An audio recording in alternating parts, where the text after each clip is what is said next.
Breaking news కంచె గచ్చిబౌలి భూములపై మరోసారి సీఎం కీలక వ్యాఖ్యలు చేశారు. 5 లక్షల మందికి ఉద్యోగ అవకాశాలు కల్పించాలనుకున్నామన్నారు. కోర్టుల్లో పిటిషన్లు వేసి యువత ఉద్యోగ అవకాశాలను అడ్డుకుంటున్నారని, అయినా తాత్కాలికమైన అవాంతరాలతో ప్రభుత్వం వెనక్కి తగ్గబోతున్నారు. చట్టసభల్లో న్యాయస్థానాల్లో కొట్లాడతామన్నారు. దేవతలు యజ్ఞాలు చేసినప్పుడు రాక్షసులు వచ్చి భగ్నం చేసే ప్రయత్నం చేస్తారని, అంత మాత్రాన యజ్ఞాలు ఆగలేదు. నాలెడ్జ్ పార్కును అభివృద్ధి చేస్తే 5 లక్షల ఉద్యోగాలు, ఫైనాన్షియల్ డిస్ట్రిక్ట్ అభివృద్ధి చేస్తే 10 లక్షల ఉద్యోగాలు వచ్చాయన్నారు. అదే తరహాలో కంచె గచ్చిబౌలిని అభివృద్ధి చేయాలని తాను ప్రయత్నిస్తుంటే ప్రతిపక్షాలు అడ్డుపడ్డాయన్నారు సీఎం రేవంత్. రాజకీయాల ముసుగులో ప్రభుత్వం చేసే కార్యక్రమాలను అడ్డుకునే వాళ్లను క్షమించుకుంటూ పోదామా? మీరు ఒక్కసారి ఆలోచన చేయండి. ప్రజలకు తీర్పు ఇచ్చిండ్రు. 5 సంవత్సరాలు ఎవరు పరిపాలన సాగించాలో ప్రజలు ఆమోదం తెలిపినరు. 5 సంవత్సరాల కోసం ప్రజలు ఎన్నుకున్న ప్రభుత్వాన్ని పని చేయనీయకుండా ప్రతిరోజు కోర్టులో లిటిగేషన్ వేసి పనులు చేస్తున్న వాళ్ళ బీద బురద జల్లి ఈరోజు నగర అభివృద్ధిని అడ్డుకోవాలనే ప్రయత్నం చేస్తున్నారు. ఇవాళ ఫైనాన్షియల్ డిస్ట్రిక్ట్ అభివృద్ధి అయితే దాదాపుగా 10 లక్షల మందికి ఉద్యోగాలు వచ్చినాయి. ఈరోజు ఇక్కడనే దుర్గం చెరువు పక్కన నాలెడ్జ్ పార్క్ వస్తే 5 లక్షల మందికి ఉద్యోగాలు వచ్చినాయి. అందుకే ఈరోజు గచ్చిబౌలి స్టేడియం పక్కన ఒక 400 ఎకరాలలో అభివృద్ధి చేస్తే ఇంకొక 5 లక్షల మందికి ఉద్యోగాలు కల్పించాలి, 1,00,000 కోట్లు పెట్టుబడులు తీసుకురావాలని విదేశీ పర్యటనలు చేసి అమెరికా, జపాన్, సౌత్ కొరియా లాంటి, సింగపూర్ లాంటి దేశాలలో పర్యటన చేసి దాదాపుగా 2,25,000 కోట్ల రూపాయలు పెట్టుబడులను ఆకర్షించి ఇవాళ సంస్థల్ని ప్రారంభించడానికి ప్రయత్నం చేస్తే ఈ రోజు పానకంలో పుడకలాక దాన్ని అడ్డుకున్నారు. ఇది తాత్కాలికమే. ఆ భూమి 2002-03లో ఎవరికో ప్రైవేటు వ్యక్తులకు కేటాయిస్తే 2024లో సుప్రీంకోర్టు వరకు వెళ్ళి కొట్లాడి 20 సంవత్సరాల పోరాటం తర్వాత ఆ భూమిని వెనక్కి రాష్ట్ర ప్రభుత్వానికి తీసుకొచ్చినాం. ఈరోజు ఎవరో కొందరు అవాంతరాలు అడ్డంకులు కల్పించినంత మాత్రాన ప్రభుత్వం వెనక్కి తగ్గదు. చట్టసభలలోనే కాదు, న్యాయస్థానాలలో న్యాయం కోసం కొట్లాడి ఆ స్థలాన్ని మళ్ళీ వెనక్కి తీసుకొచ్చి పెద్ద ఎత్తున ఐటీ కంపెనీలను అక్కడ ప్రారంభించడమే కాదు, లక్షలాది ఉద్యోగాలను కల్పించే ప్రయత్నము మన ప్రభుత్వం చేస్తుంది.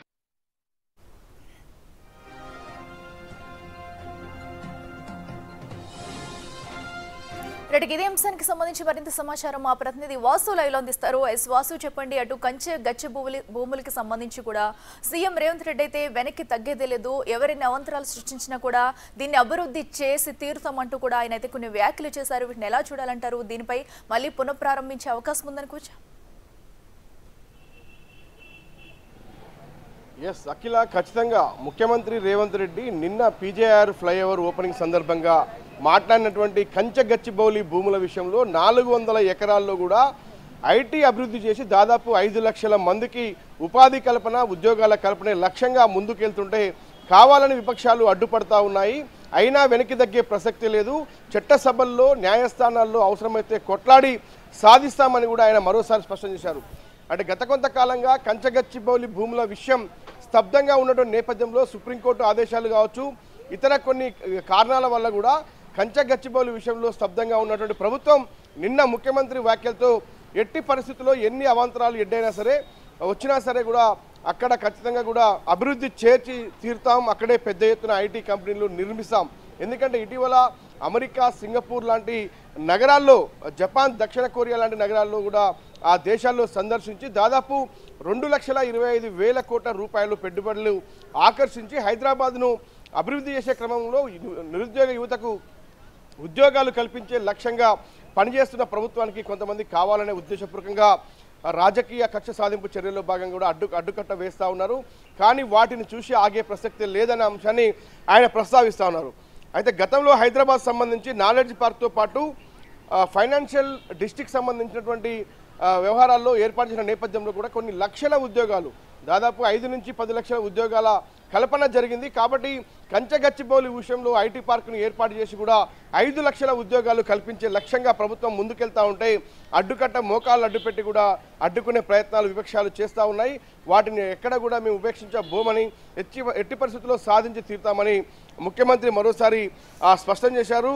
కోర్టులో పిటిషన్లు వేసి మరి రాష్ట్ర అభివృద్ధిని, రాష్ట్రకు యువతకు రాబోయే ఉద్యోగాలను అడ్డుకుంటా ఉన్నారు. ఇది సమంజసం కాదు అని మరొకసారి ముఖ్యమంత్రి స్పష్టించారు. ఏదేమైనప్పటికీ కూడా కంచగచ్చిబౌలి విషయంలో కూడా అనేక రకాలుగా ప్రతిపక్షాలు తప్పుడు ప్రచారం చేశాయి ఆ భూముల విషయంలో. ఎందుకంటే గతంలో ప్రైవేటు వ్యక్తులకు కేటాయించిన భూములను తెలంగాణ రాష్ట్ర ప్రభుత్వం కోర్టుల్లో కొట్లాడి ఆ భూములు ప్రభుత్వానికి చెందినవని కూడా ఆర్డర్లు తీసుకొచ్చిన నేపథ్యంలో కూడా అయినప్పటికీ కూడా ఇప్పుడు తాజాగా వాటిపైన కేసులు వేసి కూడా అడ్డుకునే ప్రయత్నాలు సాగిస్తూ ఉన్నారు అనే విషయాన్ని చాలా ముఖ్యమంత్రి మాత్రం మరొకసారి కంచగచ్చిబౌలి భూముల విషయంలో చాలా స్పష్టంగా ప్రభుత్వం నిబద్ధతతో కూడా నిరుద్యోగ యువతకు ఉద్యోగాలు ఇప్పించే అంశంలో భాగంగా మరోపక్క ఐటీ డెవలప్మెంట్కి సంబంధించి హైదరాబాద్లో ఖచ్చితంగా కూడా తెలంగాణ ప్రభుత్వం ముందుకు పోతా ఉంది. అనేక ప్రాజెక్టులు అనేక దేశాలు సందర్శించి ప్రపంచ స్థాయి పెట్టుబడులు పెట్టేటువంటి సంస్థల్ని కూడా హైదరాబాద్కు తరలి వస్తున్న నేపథ్యంలో కూడా కావాలని రాజకీయ ఉద్దేశంతో కూడా ప్రతిపక్షాలు అడ్డుకట్ట వేస్తూ ఉన్నాయి. కానీ వాటిని చూస్తూ ఊరుకోబోం. ఖచ్చితంగా చెప్పండి. అయితే ఇప్పటికీ భూమికి సంబంధించి కూడా పిటిషన్లు అయితే దాఖలయ్యాయి. అయితే ఇవన్నీ కూడా ఎప్పటికీ క్లియరెన్స్ వచ్చే అవకాశం ఉంది. దీని పునఃప్రారంభ పనులు కూడా ఎప్పటిలోగా ప్రారంభించే అవకాశం ఉందనుకోవచ్చు.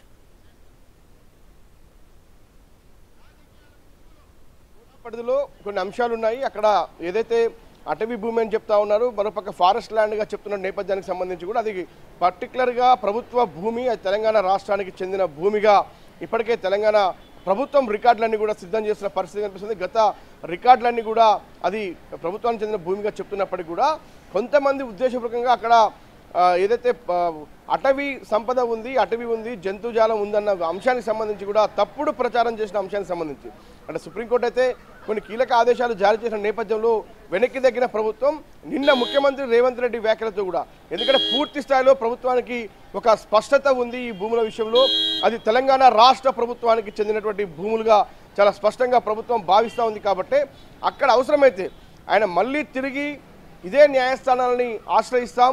మరోపక్క చట్టసభలకు సంబంధించి ఇటు పార్లమెంట్ కావచ్చు, ఇటు అసెంబ్లీలో కావచ్చు, మరోసారి కంచగచ్చిబౌలి విషయాన్ని అక్కడ పోరాటం చేసి సాధిస్తామన్న విషయాన్ని ముఖ్యమంత్రి చెప్తా ఉన్నారు. ఎట్టి పరిస్థితుల్లో వెనక్కి తగ్గే ప్రసక్తే లేదు కంచగచ్చిబౌలి 400 ఎకరాల విషయంలో అనే విషయాన్ని ముఖ్యమంత్రి నిన్న చెప్పకనే చెప్పారు. కాకపోతే కొంత సమయం పట్టే అవకాశం ఉంది. ముఖ్యమంత్రి ఖచ్చితంగా చట్టసభల్లో భూములకు సంబంధించినటువంటి వ్యవహారం పైన చర్చ జరగాలి, ఆమోదం లభించాలి. మరోపక్క కోర్టుల్లో కూడా కేసులు గెలవాల్సినటువంటి అంశం ఉంది. కాబట్టి ప్రభుత్వం దగ్గర ఉన్నటువంటి డాక్యుమెంట్తో పాటు మిగతా వివరాలన్నీ కూడా కోర్టుకు సమర్పించి అక్కడ తెలంగాణ రాష్ట్ర ప్రభుత్వం చేయబోతున్నటువంటి ప్రాజెక్టులేంటి, తద్వారా తెలంగాణ ప్రభుత్వానికి వచ్చేటువంటి వనగూరే లక్ష్యాలేంటి, అంశాలేంటి, లాభం ఏంటి, తెలంగాణ నిరుద్యోగ యువతకు దాదాపు 5 లక్షల ఉద్యోగాలే లక్ష్యంగా కంచగచ్చిబౌలి భూముల్లో కూడా ఐటీ హబ్ను, ఐటీ పార్కులను ఏర్పాటు చేసే క్రమంలో భాగంగా ముందుకెళ్తా ఉన్నాం. దీనికి సంబంధించి ఇప్పటికే కొన్ని అగ్రిమెంట్లు జరిగాయి. విదేశాలకు సంబంధించి అగ్రదేశాలు కూడా పెట్టుబడులు పెట్టేందుకు ముందుకొస్తున్న నేపథ్యాన్ని కూడా రేపు కోర్టుల ముందు తెలియజెప్పి కూడా ఖచ్చితంగా సాధిస్తామన్న విషయాన్ని ముఖ్యమంత్రి స్పష్టం చేశారు. కాకపోతే కొంత సమయం అయితే పడుతుంది. కానీ ఎట్టి పరిస్థితుల్లో కంచగచ్చిబౌలి విషయంలో వెనక్కి తగ్గే ప్రసక్తి లేదన్నది మరొకసారి ముఖ్యమంత్రి రేవంత్ రెడ్డి స్పష్టం చేశారు. ఎస్ వాసు, అయితే ఇప్పుడు మనం చూసుకోవచ్చు. ఎందుకంటే ఒక పక్కనటు సీఎం అయితే యువతకు నిరుద్యోగ యువతకైతే ఉద్యోగ కల్పనే లక్ష్యంగా ముందుకు వెళ్తున్న నేపథ్యంలో అయితే ఈ భూములకి సంబంధించి కూడా విపక్షాలు ఎన్ని విమర్శలు చేశాయో మనం చూస్తున్నాం. అంటే ప్రభుత్వంపై బురద జల్లేందుకే, అలాగే ప్రజల్లో కూడా ఒక నెగిటివిటీ క్రియేట్ చేసేందుకే ఇలా విపక్షాలు ఇన్ని ఆరోపణలు చేశాయనుకోవచ్చు. ఎస్, ఖచ్చితంగా ఏఐ టెక్నాలజీ ఉపయోగించి లేని పక్షులు, లేని ఏనుగులను, లేని సింహాలను అక్కడ ఉన్నట్టుగా సోషల్ మీడియాలో చాలా పెద్ద ఎత్తున వైరల్ చేసిన నేపథ్యానికి సంబంధించి కూడా కేసులు కూడా నమోదు కావడం జరిగింది. గచ్చిబౌలి భూములకు సంబంధించి అక్కడ వృక్షాలు, పక్షులకు సంబంధించి ఎక్కడో ఉన్నటువంటి వీడియోలను ఏఐ టెక్నాలజీ తోటి కూడా చాలా పెద్ద ఎత్తున దుష్ప్రచారం చేసినటువంటి నేపథ్యానికి సంబంధించి కూడా రీసెంట్గా చూడడం జరిగింది. కాబట్టి వీటన్నిటినీ ప్రస్తావిస్తూ కూడా అక్కడ ప్రభుత్వ భూమికి సంబంధించిన రికార్డులన్నీ ముందుంచి తెలంగాణ యువతకు ఉపాధి, ఉద్యోగ కల్పనే లక్ష్యంగా ముందుకు వెళ్తామన్న విషయాన్ని ఆయన స్పష్టం చేస్తూ ఉన్నారు. సెంట్రల్ యూనివర్సిటీకి సంబంధించి భూముల విషయంలో అవసరమైతే మరో చోట ఏదైతే 4th సిటీతో పాటు ఫ్యూచర్ సిటీ డెవలప్మెంట్ సంబంధించి అక్కడ కూడా భూములు ఇచ్చేందుకు సిద్ధంగా ఉన్నామన్న విషయాన్ని తెలంగాణ ప్రభుత్వం స్పష్టం చేసింది. ఆ భూముల విషయంలో సంబంధించి కూడా పూర్తి స్థాయిలో ఏదైతే సెంట్రల్ యూనివర్సిటీ అభివృద్ధి విషయంలో కావచ్చు, ఆ యూనివర్సిటీకి సంబంధించినటువంటి అంశాలకు సంబంధించి కావచ్చు కట్టుబడి ఉన్నామన్న విషయాన్ని ఇప్పటికే తెలంగాణ ప్రభుత్వం స్పష్టం చేసింది. కాకపోతే ప్రతిపక్షాలకు సంబంధించి ఏదైతే ఉద్దేశపూర్వకంగా అక్కడ లేనిపోని అపోహలు సృష్టించి ప్రజలను తప్పుదోవ పట్టించాయి, మరోపక్క ఈ అంశాన్ని కోర్టుల ముందు చట్టసభల ముందు చాలా స్పష్టంగా వివరించి అవసరమైతే ఎంతకైనా కొట్లాడి సాధిస్తామన్న విషయాన్ని ముఖ్యమంత్రి స్పష్టం చేస్తూ ఉన్నారు. ఎందుకంటే గచ్చిబౌలి లాంటి ప్రాంతాల్లో కూడా విలువైనటువంటి భూమికి సంబంధించి ఇప్పటికే పక్కన ఉన్నటువంటి ఏదైతే ఉన్నటువంటి ఫ్యూచర్స్ అక్కడ ఉన్నటువంటి డెవలప్మెంట్కి సంబంధించి అక్కడ ఉన్న నాలెడ్జ్ పార్క్తో పాటు అక్కడ ఉన్న ఫైనాన్షియల్ డిస్ట్రిక్ట్ సరౌండింగ్ ప్రాంతాల్లో ఇప్పటికే చాలా అభివృద్ధి ఐటీ అభివృద్ధి చెందినటువంటి నేపథ్యంలో కూడా అదే ప్రాంతంలో గచ్చిబౌలి 400 ఎకరాల విషయంలో కూడా అభివృద్ధి చేస్తే మరింత యువతకు ఉద్యోగ అవకాశాలు లభించే అవకాశం ఉంటుందన్న విషయాన్ని ముఖ్యమంత్రి స్పష్టం చేస్తా ఉన్నారు. కాబట్టి 5 లక్షల ఉద్యోగాల లక్ష్యమే సాధ్యంగా కూడా కంచగచ్చిబౌలి భూముల విషయంలో కూడా పోరాటం చేస్తామని ముఖ్యమంత్రి స్పష్టం చేశారు. చూడాలి మరి కోర్టులకు సంబంధించి కావచ్చు చట్టసభల్లో ఎలాంటి పోరాటానికి ప్రభుత్వం సిద్ధమవుతుందో చూడాలి. నిన్న ముఖ్యమంత్రి మాటలతో కూడా స్పష్టత వచ్చిందని చెప్పాలి. ఎట్టి పరిస్థితుల్లో కంచగచ్చిబౌలి విషయంలో కూడా న్యాయ పోరాటం చేసి సాధిస్తామన్న విషయాన్ని ముఖ్యమంత్రి స్పష్టం చేశారు.